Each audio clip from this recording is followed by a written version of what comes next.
Thank you, Mr. Chairman. Thanks for calling this hearing. Mr. Isacson, if I could just start with you. In March of 2024, you wrote, "The murder of a nursing student in Georgia has a lot of people on the right talking about migrant crime like it's an actual issue." That'd be Laken Riley you were talking about? Laken Riley was an unusual case. Yeah, here, let's have a look. Here's Laken Riley. Yes. Her murder, her horrific murder at the hands of this illegal migrant who was also unlawfully paroled in the United States. Her death, not an actual issue? It's a tragedy. But not an actual issue?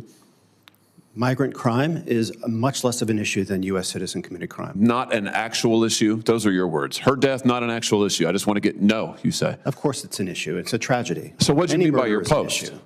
It's not an actual issue, meaning we shouldn't be paying attention to it. Senate's wasting its time this week on the Laken Riley Act that would address the circumstances of her murder. What's your advice to us? We just discontinue those proceedings now? I think the Laken Riley Act could do a lot of harm. It would allow me to say, oh, this person shoplifted, and that would be enough probable cause to get somebody deported. Interesting. You're here. Who invited you to this committee hearing today, Mr. Isacson? The minority party. Yeah, it's interesting. You're here as a spokesman for the minority party. I just want to make sure the record's clear on this. The spokesman for the minority party is advising the Senate that the Laken Riley Act is a bad idea and we ought to stop it. The spokesman for the minority party is saying that Laken Riley's death and migrant crime is not an actual issue. I can't frankly believe that I am hearing these words. You said it's not an actual issue. I read you the quote. Laken Riley's death was not an actual issue. You said that the murder of a nursing student in Georgia has a lot of people on the right talking about migrant crime. You put it in quotation marks, square quotes, like it's an actual issue. She's dead because of migrant crime, right? Let's try something else. Here, do you know who this is?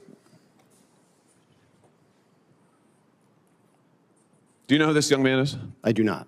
Travis Wolf, 12 years old, from my state, murdered by an illegal migrant who was also, like Jose Ibarra, illegally paroled by the last administration. Is your expectation that zero migrants? Let me tell you what my expectation is that those who commit crimes in this country will be appropriately dealt with. And that we should not be allowing migrants who commit crimes into this country, and that, yes, migrant crime that kills people like Travis Wolf, whose death was shocking, whose death is inexplicable, indefensible. I actually do think, yes, I think it's an actual, wait a minute, it's my time, Mr. Isacson.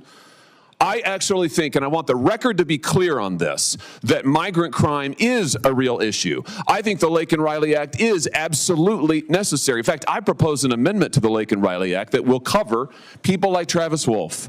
I think that ICE ought to be required to detain those illegal migrants who commit violent crimes against children, like Travis Wolf. And yes, I happen to think, as a former prosecutor, I happen to think that their violent murders are actual issues. And the fact that you would say otherwise, sit here and advise the Senate that the Laken Riley Act is a bad idea, that the whole thing is not an actual issue, it's all what, made up, I think is outrageous. I think it's absolutely outrageous. And the fact that you were invited here to give this testimony is stunning to me, I have to say. Absolutely stunning to me. Mr. Cuccinelli, let me just ask you, something else that Mr. Isacson has said is that the Remain in Mexico policy was a program of death. A program of death. Is that your experience, having seen it implemented? A program of death? As part of implementing it, my answer would be no. It was quite the opposite. And as I said in my statement, that the deterrent effect for illegal aliens to come that was gained by the migrant protection protocols, Remain in Mexico program, prevented a lot more abuse, child abuse, abuse of women on the journey, and death along the way than any of the crimes that occurred addressed to the people where the people in Remain in Mexico were the victims. So anytime we have illegal immigration going on, we have victimization of that population.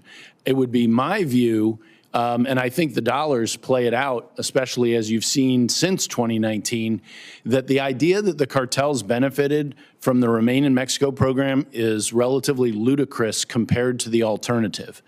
And the alternative we've lived with the last 4 years has been the greatest enriching of the most evil, vicious people in the Western Hemisphere in the history of this hemisphere.